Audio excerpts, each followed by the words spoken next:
Welcome to another edition of Smart Chat, youtube.com, your wild card predictions. Last week in week 17, I was 2-1. I finished 30-21. I'm going to do the 4 games this week, and these picks are obviously for entertainment purposes only. They're not factored in the point spread, and they should not be taken seriously. Game 1, you have Oakland versus Houston, the Saturday game, today's game. Starts in just about an hour or so. Oakland lost Derek Carr.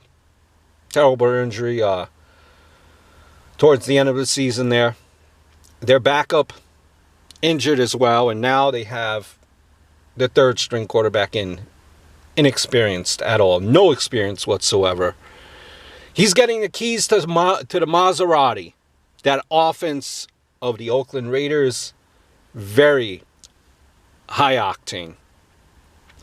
You have Houston, who pretty much paid a crap load of money to Brock Osweiler just to show up in Houston. And, Houston stuck with him until they couldn't stick with him no more. Then they brought in Savage, who's now in concussion protocol.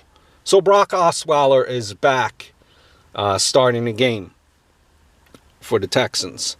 Really what it comes down to is I know the Oakland Raiders with their running back, Cooper, the offense is explosive. It's a huge accomplishment that the Raiders have finally made the playoffs. But like I said time before, it seems like their season ended when Derek Carr went down.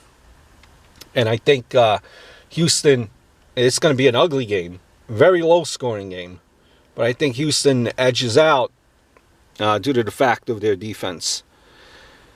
Second game, you have Detroit versus Seattle. Detroit has lost a ton of games recently. They lost 4 straight. There's really, and they barely made it in because Redskins couldn't take care of business. So the Lions barely make it in. Going against Seattle.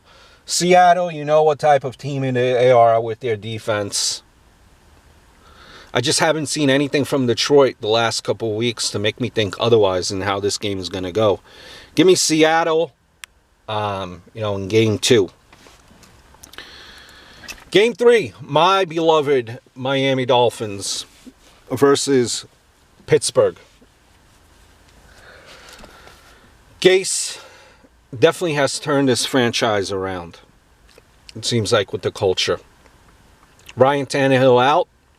You have Matt Moore starting at quarterback. This is going to pain me, but I got to be honest with you. You have J-Train right there, and your running back.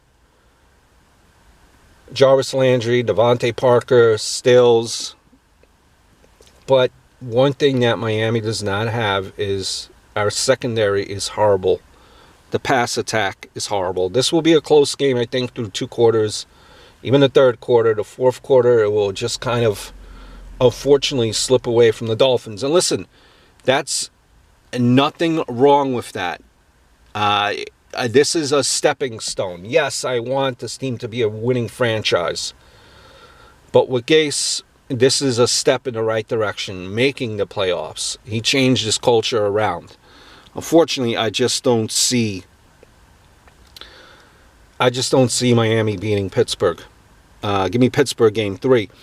Last game, you have the Green Bay Packers versus New York Giants. Aaron Rodgers rediscovered his game, rediscovered Jordy Nelson, Montgomery there, won 6 in a row. They're firing on all cylinders. High octane offense. Giants, they're going to look to establish the run game. And it's going to be, then they're going to open up the game, throw to Beckham.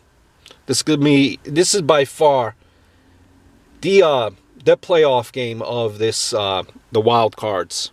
This is the game to watch.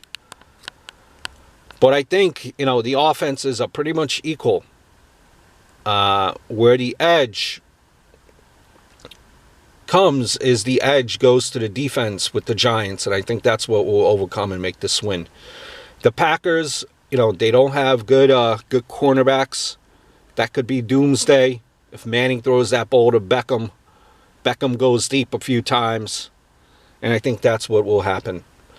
So my 4 picks is the Houston Texans, Seattle Seahawks, Pittsburgh Steelers, and the Green Bay Packers.